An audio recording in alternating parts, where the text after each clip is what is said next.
저희가 숭의교회에서 이제 푸른교회로 분립하고 종로에서 예배를 드렸던 때가 있습니다. 청년부를 담당했던 제가 그때 3부 예배가 마치고 나서 그때 여전도회관에서 이제 부서 모임을 할 때였는데, 부서 모임을 다 마치고 이제 집에 가려고 다시 100주년 기념관으로 이제 가기 위해서 골목길로 걸어가고 있을 때였습니다. 저 앞에서 청년 한 명이 걸어오고 있었는데 담배를 피면서 걸어오고 있었습니다. 뭐 청년들 담배 필 수 있으니까 그럴 수 있다 생각하고 걸어가면서 청년과 제가 거리가 좁혀지게 돼서 얼굴을 서로 확인할 수 있을 때가 됐을 때, 이 청년이 저를 보고 얼굴이 새하얗게 질려서 어쩔 줄 몰라 하는 겁니다. 그 이유는 저희 교회 청년이었기 때문입니다. 당황해서 안절부절하는 청년한테 저는 웃으면서 괜찮다고, 걱정하지 말라고 청년을 빨리 이제 지나가게 해 주었습니다. 형제도 담배를 끄고 정말 부랴부랴 그곳을 떠나갔었는데, 여러분, 그 당시 정말로 제 마음이 괜찮았었겠습니까? 3부 예배를 정말 뜨겁게 드리고 마친 지가 2시간 정도밖에 안 지났는데 정말 제 마음이 어땠을까 생각해 보면 놀랍게도 제 마음이 정말로 괜찮았습니다.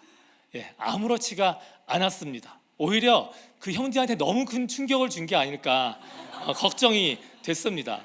제가 그렇게 아무렇지도 않을 수 있었던 이유가 있는데요, 저한테도 형제와 같았던 시절이 있었기 때문입니다.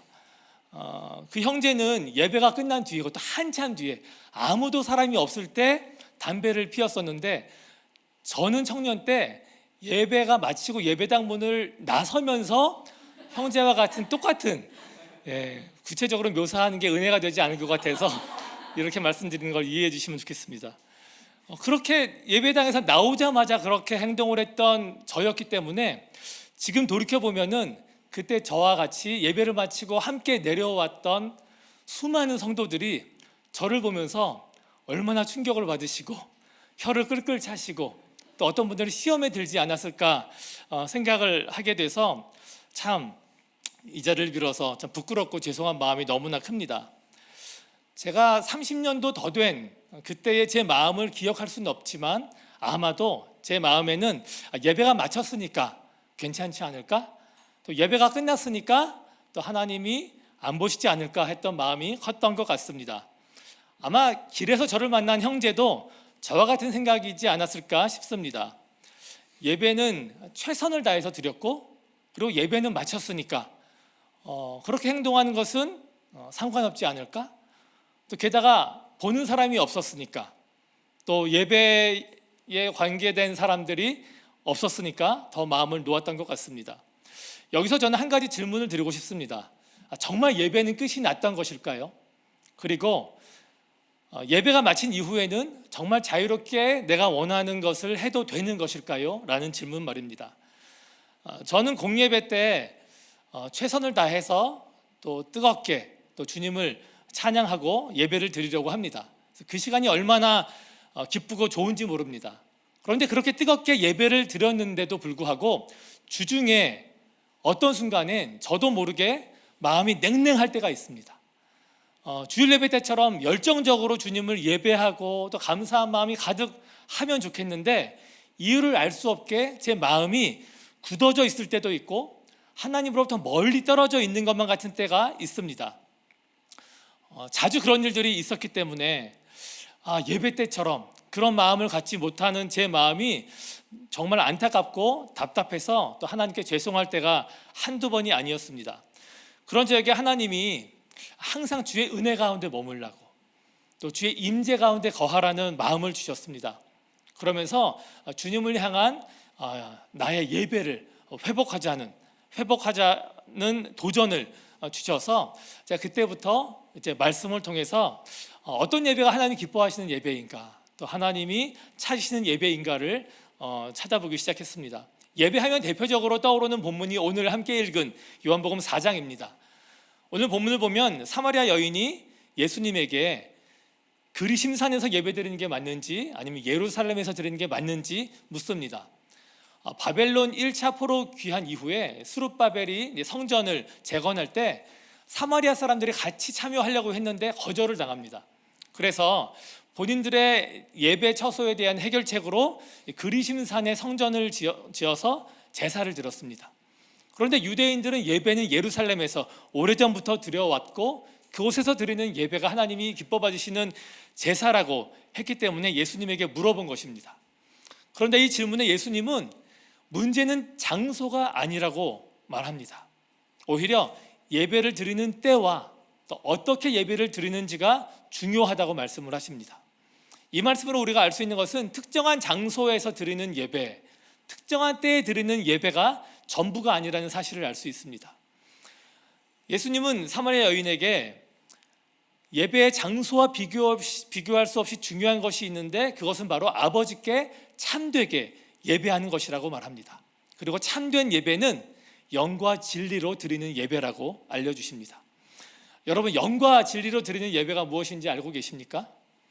먼저 개역 한글의 번역으로는 이 영과 진리로 예배 드린다는 것을 신령과 진정으로 예배 드린다라고 되어 있는데 그 뜻이 진심을 다해서 열심을 다해서 예배를 드린다는 의미가 결코 아닙니다.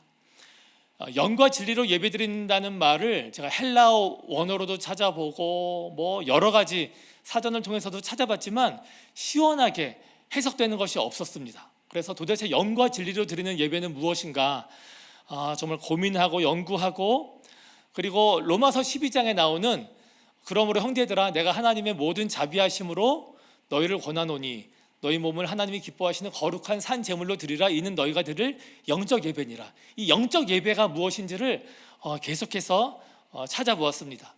신뢰할 수 있는 많은 목사님들의 설교도 들었고 많은 주석과 사전도 또 참조했습니다. 그렇게 한 2, 3주의 시간을 보내면서 정말 감사했던 것은 많은 분들이 좀 오랫동안 고민하고 씨름하면서 정의 내린 그 영과 진리로 드린다는 이 영적 예배가 무엇인지에 대해서 알게 되면서 예배에 대한 저의 알미, 저의 시선이 아주 풍성하게 되었습니다. 그 중에서 몇몇 분의 이 해석을 나누자면 이런 겁니다. 영과 진리로 드리는 예배는 성령을 의지하여서 말씀이신 그리스도 안에서 드리는 예배이다. 그리고 영적 예배란 하나님에게 내 초점을 맞추는 것이고, 또 하나님의 기뻐하시는 예배는 내가 죄인인 것을 깨닫고 절대적인 하나님의 구원이 필요한 존재라는 것을 깨닫고 간절한 마음으로 긍휼을 구하면서 주님을 바라보는 것이 진정한 예배다. 또 어떤 분은 하나님의 말씀이 나를 완전히 지배하는 것이 예배다라고도 말씀하셨는데 모든 것들이 다 제 마음에 와닿았습니다. 정말 예배란 한마디로 정의할 수 없고 또 정말 깊고 많은 가치가 담겨 있는 것이 분명합니다. 그런데 그 중에서 미국의 존 파이퍼 목사님이 말하시는 이 예배에 대한 설명이 제 마음을 참 시원하게 했습니다. 그래서 지금부터 그분이 말씀하신 내용을 토대로 영과 진리로 드리는 예배에 대해서 나누고자 합니다. 그분이 말하는 참된 예배란 이런 겁니다. 하나님의 가치가 무엇보다 높음을 인정하고 그를 무엇보다 사랑하는 것입니다.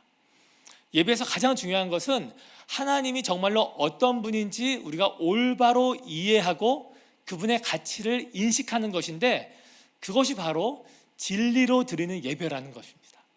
그리고 우리의 영은 그 진리에 합당한 정서를 일깨워 준다고 합니다.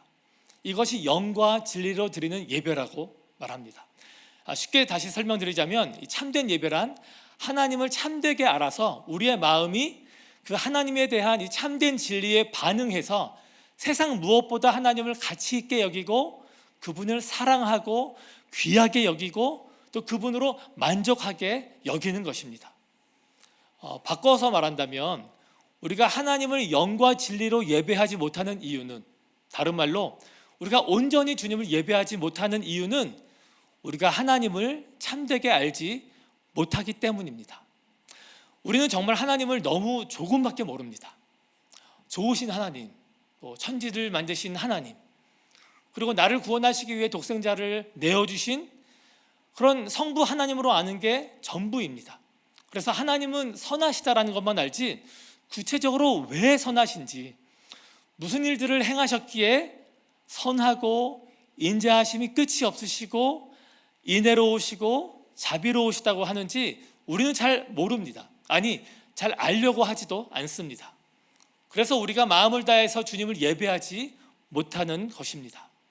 우리가 성경이 자세하게 말하는 그 하나님의 성품을 이 말씀의 묵상을 통해서 깊이 알게 된다면, 그 하나님의 행하신 그 크고 놀라운 사랑의 역사들과 이 구속사들과 섭리들을 우리가 정말 알게 된다면, 또 우리 기도의 자리에서 좀 하나님을 깊이 만나서 교제해 본다면, 시편 기자와 같이 이 하나님의 선하심을 마음을 다해서 찬양하고 주님이 기뻐하시는 이 영과 진리의 예배를 드릴 수 있을 것입니다. 성경뿐 아니라 나의 지나온 삶에 하나님이 어떤 일을 행하셨는지, 어떻게 나를 인도해 주셨고 보호해 주셨고 도와주셨는지, 지금 있는 나의 이 모든 것이 하나님의 은혜인 것을 우리가 정말 뒤돌아서 생각하고 깨닫게 된다면, 하나님께 우리는 최고의 가치를 돌려드리고 하나님을 전심으로 사랑하고 또 만족하면서 기쁨으로 예배를 드리게 될 것입니다. 제가 3년 전에 수술을 했을 때 정말 많은 분들이 기도를 해주셨습니다. 특별히 그 중에서 케냐에 있는 어머니들이 기도를 참 많이 해주셨는데, 그분의 상당수가 장애 아동을 둔 어머니들입니다. 한 11분 정도가 기도를 해주셨는데, 제가 수술한 기간이 3일인데 일주일 동안을 종일 금식을 이분들이 하시면서 정말 간절히 기도를 해주셨습니다. 작년에 그분들을 가서 만나게 됐습니다. 저 신기한 게 난생 처음 보는 분들인데요, 그분들이 어떤 힘든 형편에서 또 어떤 마음으로 저를 위해서 그렇게 간절히 또 눈물로 기도했는지를 아니까 얼마나 반가운지 모르는 거예요. 오랫동안 알고 있었던 것 같이 반갑고 기쁘고, 그리고 얼마나 감사한지 모르는 거예요.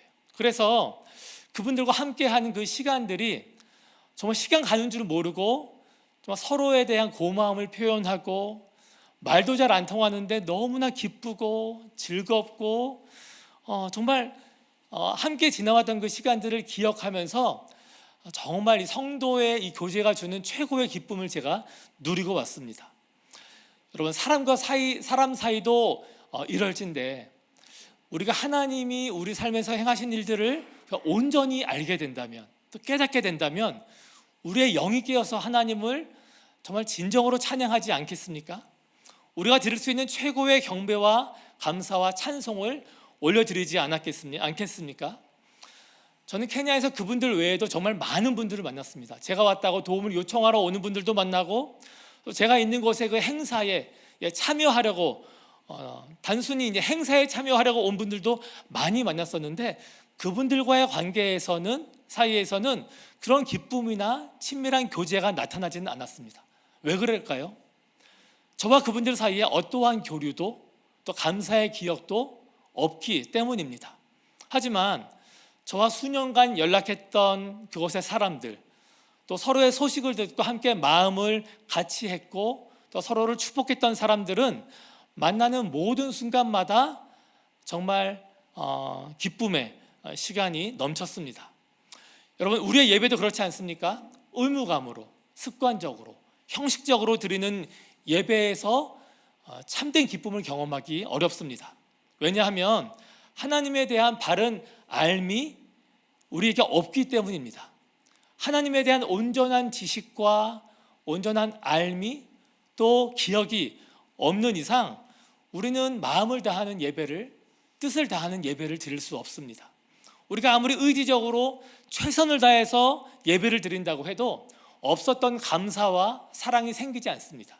하나님을 향한 신뢰와 기쁨이 억지로는 절대로 생기지 않는다는 말입니다.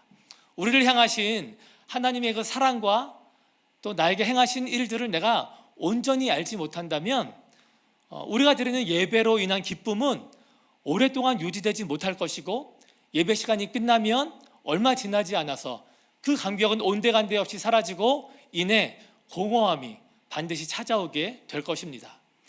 마태복음 15장 8절에 이 백성이 입술로는 나를 공경하되 마음은 내게서 멀도다. 사람의 계명으로 교훈을 삼아 가르치니 나를 헛되이 경배하는도다 말합니다. 우리가 아무리 입술로 하나님을 공경하고 경배하고 찬양을 부르면서 하나님을 높여도 우리의 마음이 담겨져 있지 않는 예배는 주님이 절대 받지 않으십니다.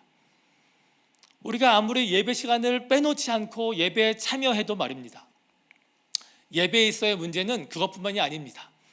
마음이 담기지 않는 예배뿐 아니라 예배의 장소와 때 역시 우리가 잘못 해석하면 우리가 영과 진리로 예배하는데 큰 걸림돌이 될 수 있습니다.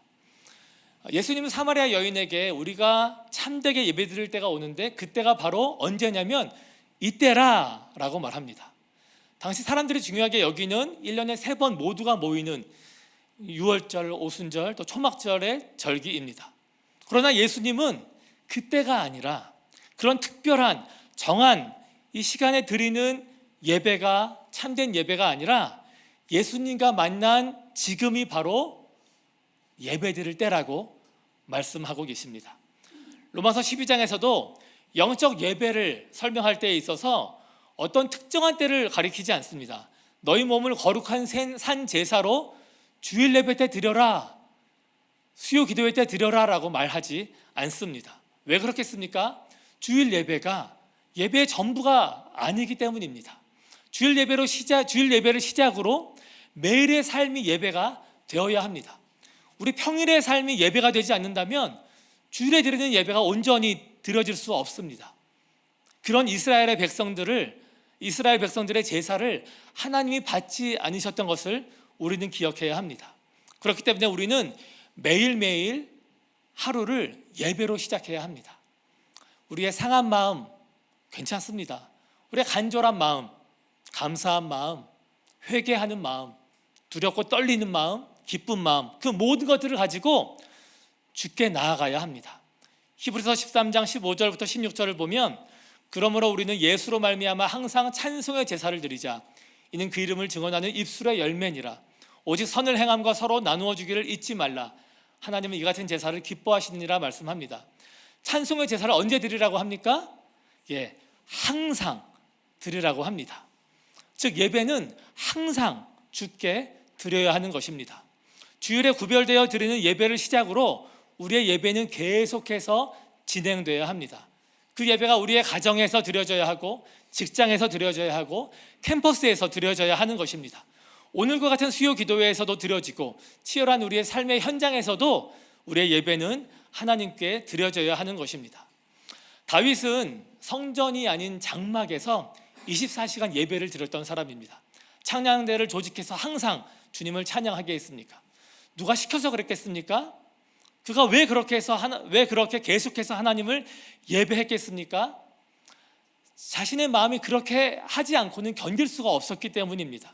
하나님이 자신의 삶에 베푸신 은혜가 너무나 크기 때문에 그렇게 하지 않을 수 없었기 때문에 다윗은 그렇게 성전이 아닌 곳에서 그 허름한 장막에서 주님을 계속해서 찬양했던 것입니다. 그의 마음이 계속해서 하나님을 찬양하고 싶고 또 감사를 고백하고 싶고 그 하나님 앞에, 주 되신 아버지 앞에 계속해서 머무르고 싶어서 다윗은 그렇게 예배를 드렸던 것입니다. 하나님은 그런 그의 예배를 정말 좋으셨던가 봅니다. 그래서 다윗을 자신의 마음에 꼭 맞는 합한 자라고 칭찬을 하십니다. 그리고 하나님은 아모스 선지자를 통해서 하나님의 성전도 아닌 그 장막에서 드려진 그 다윗의 예배를 회복시키고 싶어 하신다고 기록합니다. 아모스 9장 11절에 그날에 내가 다윗의 무너진 장막을 일으키고 그것들의 틈을 막으며 그 허물어진 것을 일으켜 옛적과 같이 세우고라고 기록합니다.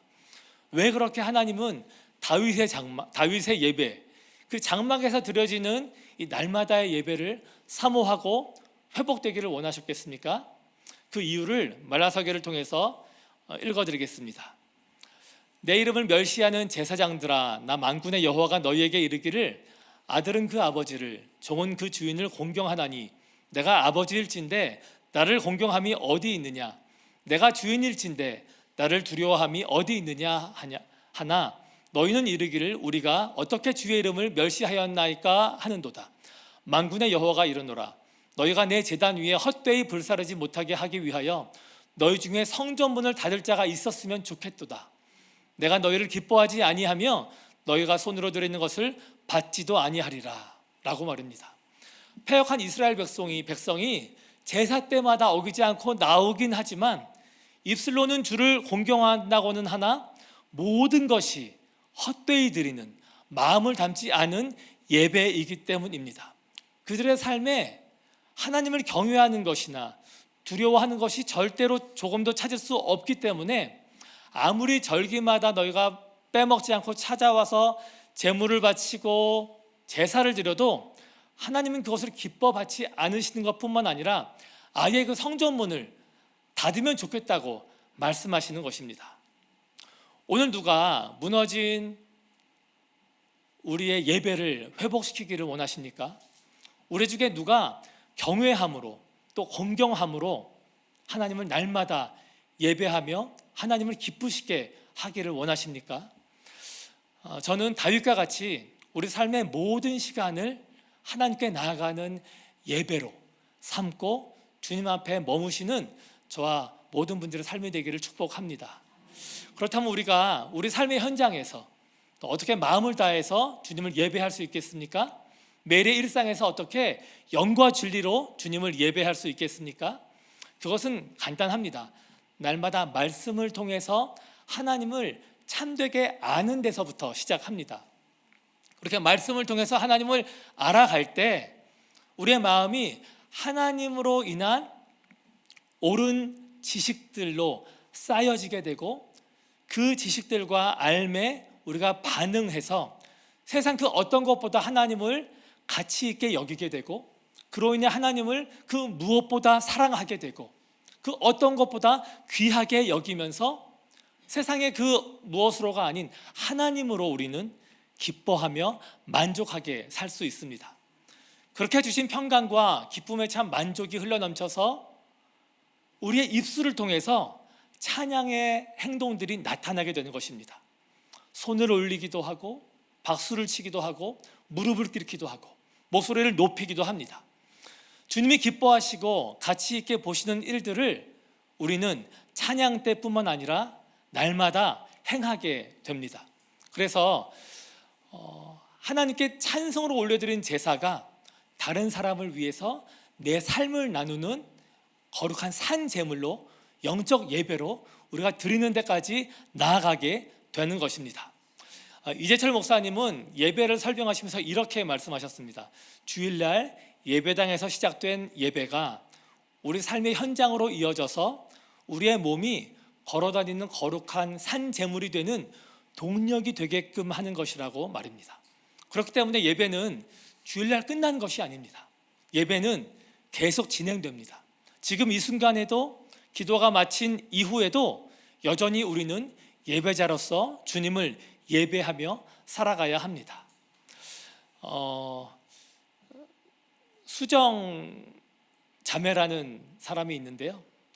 한 10년이 훨씬 전에 알게 된 자매입니다. 이 자매는 아주 열심히 직장생활 잘 하다가 어느 날 갑자기 손의 위축증이라는 질병이 찾아왔고 조금씩 몸이 마비가 되더니 나중엔 아무 이것도 움직일 수 없는 말도 더듬더듬 겨우 할 수밖에 없는 상태가 됐습니다. 그런 상태에서의 자매를 하나님이 만나게 해주셨습니다. 자매의 집에 계속 방문하면서 같이 교제하면서 아주 친해지게 됐습니다. 하루 종일 활동 보조인이 잠깐은 있지만 하루 종일 혼자 움직이지 못한 채 있는 것을 알기 때문에 항상 이 수정자매하고 어떤 좋은 시간을 보낼까, 어떻게 이 수정자매에게 기쁨을 좀 경험하게 해줄까 이 생각을 하다가 하루는 시간을 내서 자매의 집으로 가서 자매와 함께 쇼핑몰로 갔습니다. 그래서 아주 그때 유명했던 영화를 같이 보고 영화 가는 일은 거의 꿈과 같은 일이기 때문에 영화를 가서 같이 영화를 보고 그리고 매일 또 활동 보조인이 차려주는 음식 도시락만 먹었었는데 맛있는 식당에 가서 음식을 먹었습니다. 그렇게 먹고 또 디저트도 먹고 같이 깔깔대며 웃으면서 이제 집에 돌아왔습니다. 마침 그때가 장날이었는데, 아파트의 장날이었는데 장이 아주 크게 들었습니다. 이제 활동 보조인과 함께 인사를 하고 이제 아파트 현관 앞에서 이 장터 앞에서 이제 인사를 하고 이제 가겠다고 하려고 하는데, 그때 이제 수정자매가 저를 쳐다보면서 말을 하기 시작합니다. 어떤 말을 했냐면 목사사사사님 하면서 이거보다 훨씬 더 천천히, 더 오랫동안 걸리면서 말을 했습니다. 그리고 하는 말이 찬송이라는 말을 했습니다. 전 대번에 무슨 말인지 알아들었습니다. 찬송하자는 얘기였습니다. 너무 깜짝 놀랐습니다. 저는 자매하고 정말 즐거운 시간을 다 보냈고 최고의 시간을 선물해 줬다고 생각했는데, 수정자매한테는 그게 만족이 되지 않았던 것 같습니다. 그러더니 이제 가려고 하는 저를 붙들고 찬송하자라는 얘기를 그 몸을 뒤틀린 몸으로 또 얼굴을 일그러져 가면서 저한테 이야기했던 것입니다. 저는 수정자매가 어떤 찬양을 제일 좋아하는지 압니다. 그것은 죄에서 자유를 얻게 함음이라는 찬양입니다. 그래서 찬송가를 펴서 그 자리에서 앉아서 찬송을 드리기 시작했습니다. 바로 이 앞에는 장터에 사람들이 수십 명이 있었고요. 저희는 그 바로 앞에 쭈그려 앉아갖고 거기서 찬송가를 부르기 시작했습니다. 수정자매는 그 일그러진 얼굴로 아주 천천히지만 죄에서 자유를 얻게 하신 그 보혈의 능력을 이제 마지막까지 찬양했습니다. 그리고 또 하나님이 또 주신 말씀을 그 자리에서 같이 나누면서 그곳에서, 그 길바닥에서 하나님을 예배했습니다. 저는 지금까지의 예배 중에 제 인생에서 가장 기억에 남는 예배가 바로 그때의 예배입니다. 그 길바닥에서 제가 전혀 의도하지 않았던 그 예배, 수정자매가 간절히 원해서 드렸던 그 예배가 제 삶에서 가장 기억에 남는, 또 하나님이 기뻐하셨던 예배라고 생각을 합니다. 저는 그 생각을 했습니다. 정말 회사 생활도 잘하고 정말 얼굴도 예뻤던 수정자매가 어느 날 갑자기 찾아온 질병으로 그런 어려움을 겪게 되고 말할 수 없는 장애로 그 힘든 나날을 보내면서 어떻게 주님을 찬양할 수 있을까? 왜 찬양하지 않고선 견딜 수 없을까라는 것이 너무나 궁금했습니다. 하지만 수정자매는 분명히 알았습니다. 하나님이 어떤 분이라는 것을 말입니다. 수정자매는 자신의 삶에 일어난 일들로 인해 하나님을 판단하지 않습니다. 하나님을 평가하지 않습니다. 수정자매는 하나님이 자신의 삶에 어떻게 일하시는지 알고 있고, 또 어떻게 자신의 삶을 이끌어 가실지를 알고 있고, 또 결국에는 자신의 삶에 하나님이 어떤 일을 행하실 것을 분명히 알고 있었습니다. 그렇기 때문에 수정자매에게 있어 그 장애는 정말 장애일 뿐이지 그의 신앙을 조금도 넘어뜨리거나 흔들지 못했습니다. 오히려 그 모든 상황에도 불구하고 하나님의 선하심을 찬양하는 수정자매의 믿음이 되게 하셨고, 반대로 저는 목사라고는 하나 이 수정자매에게 제일 좋은 것을 무엇을 줄까 고민했을 때 제가 생각했던 것은 세상적인 것, 세상에서 즐기는 가장 좋은 것들 밖에 줄 수 없었다는 것이 얼마나 부끄럽고 창피하고 또 하나님께 죄송했던지 모릅니다. 하나님은 그런 수정자매가 드렸던 앰프도 없고 의자도 없고 조명도 없던, 정말 소음이 가득했던, 지나가는 사람들이 너무나 많아서 번잡스러웠던 그곳에서 마음을 다해서 주께 드리는, 하나님이 내 삶에 얼마나 선한 분인지를 알고 기억해서 그 하나님께 찬송했던 그 예배를 너무나 기뻐하십니다. 안타깝게도 수정자매는 몇 년 전에 그 그리던 하나님 품으로 갔습니다. 저는 감사한 일이라고 생각합니다. 왜냐하면 지금은 그렇게 기뻐하던, 그렇게 간절히 원했던 찬양과 예배를 하나님 품에서 드릴 수 있기 때문입니다. 하나님은 그런 예배를 지금도 저와 여러분들을 통해서 받기를 원하십니다. 주일 예배 때뿐 아니라 우리의 매일의 삶을 통해서 받기를 원하십니다. 말씀을 정리하겠습니다. 오늘 출근길에 들었던 찬양이 정말 뜻하지 않았는데 하나님은 계획하신 것 같습니다. 제목이 모여서 예배하고 흩어져서 예배하요라는 찬양인데요. 가사 제목이 이럽니다. 우린 모여서 예배하고 흩어져서 예배해요. 내가 어디 있든지 하나님 함께 하시니 라는 가사인데요. 정말 이 가사의 이 말처럼 하나님은 언제 어디서나 우리와 함께 하십니다. 그래서 언제나 우리는 모이든 예배하고 흩어지든 예배하고, 그곳이 교회든 집이든 회사든 어디든 길바닥이건 밤이든 낮이든 우리는 하나님을 예배하기 위해 부르신 존재인 것을 우리는 알아야 합니다. 우리가 지금은 예배 중이라는 사실을 알고 살아간다면, 그 마음을 갖고 날마다 살아간다면 정말 놀라운 유익들이 있습니다. 지금 예배하는 이 시간에 누가 누구한테 화를 낼 수 있습니까? 죄를 지을 수 있습니까? 얼마나 행동을 할 수 있겠습니까? 악한 짓을 할 수 있겠습니까? 우리가 매 순간을 내가 지금 예배드리고 있다, 예배 가운데 있다라는 생각을 갖고 그 마음으로 살아간다면 우리는 매사에 주를 경외하는 삶을 살아갈 수 있을 것입니다. 또 쉽게 함부로 죄를 짓는 그런 우를 범치 않게 될 것입니다. 꼭 공예배와 같은 방식이 아니라도 좋습니다.